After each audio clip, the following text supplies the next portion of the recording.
Halo Sobat Sawit, pekan ini ada kabar lumayan menggembirakan buat kita para petani sawit di Riau. Berdasarkan rapat penetapan harga oleh Dinas Perkebunan Provinsi Riau, harga TBS Mitra Swadaya dan Plasma naik cukup signifikan untuk periode 30 Juli sampai 5 Agustus 2025.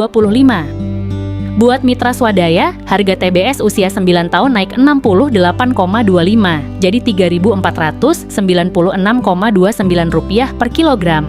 Sementara Mitra Plasma lebih tinggi lagi, naik 76,40 jadi Rp3.563,62 per kilogram.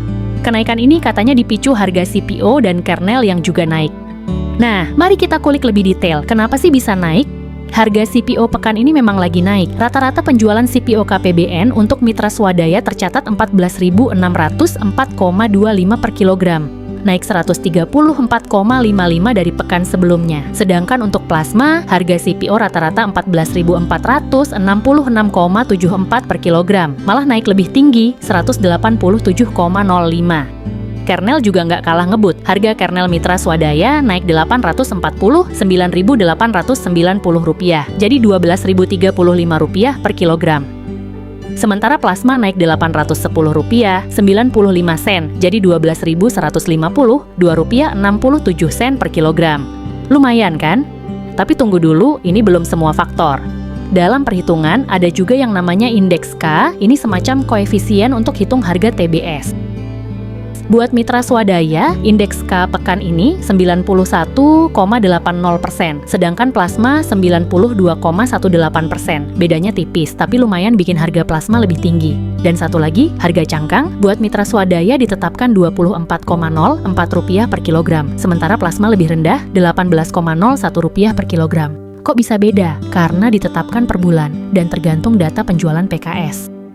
Sekarang pertanyaannya, cukup nggak kenaikan ini buat bikin petani benar-benar senyum lebar? Kalau kita tanya petani di lapangan, banyak yang jawab, syukur naik tapi tetap aja nggak terlalu lega. Kenapa? Karena biaya pupuk, panen, hingga transportasi juga naik. Belum lagi harga alat, suku cadang, dan solar yang terus merangkak.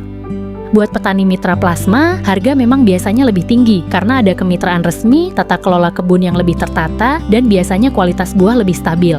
Tapi petani swadaya, banyak yang jual ke tengkulak, kena potongan, atau terkendala kualitas buah yang kurang bagus. Akhirnya, harga di kertas nggak selalu sama dengan yang diterima di kebun.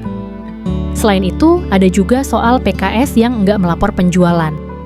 Menurut Permentan Nomor 1 Tahun 2018 Pasal 8, kalau ada PKS yang nggak melapor, harga CPO dan kernel dihitung pakai rata-rata tim. Dan kalau validasi 2, pakai harga rata-rata KPBN. Jadi kadang harga penetapan ini sebenarnya kompromi antara data yang lengkap dan data yang bolong-bolong. Pemerintah provinsi dan tim penetapan harga terus dorong PKS untuk transparan. Katanya ini demi keadilan kedua belah pihak, petani dan pabrik. Sekarang kita lihat ke depan, apa harapan petani? Banyak petani yang berharap kenaikan harga ini stabil, bukan cuma satu pekan. Karena yang bikin resah itu kalau minggu ini naik, minggu depan turun tajam.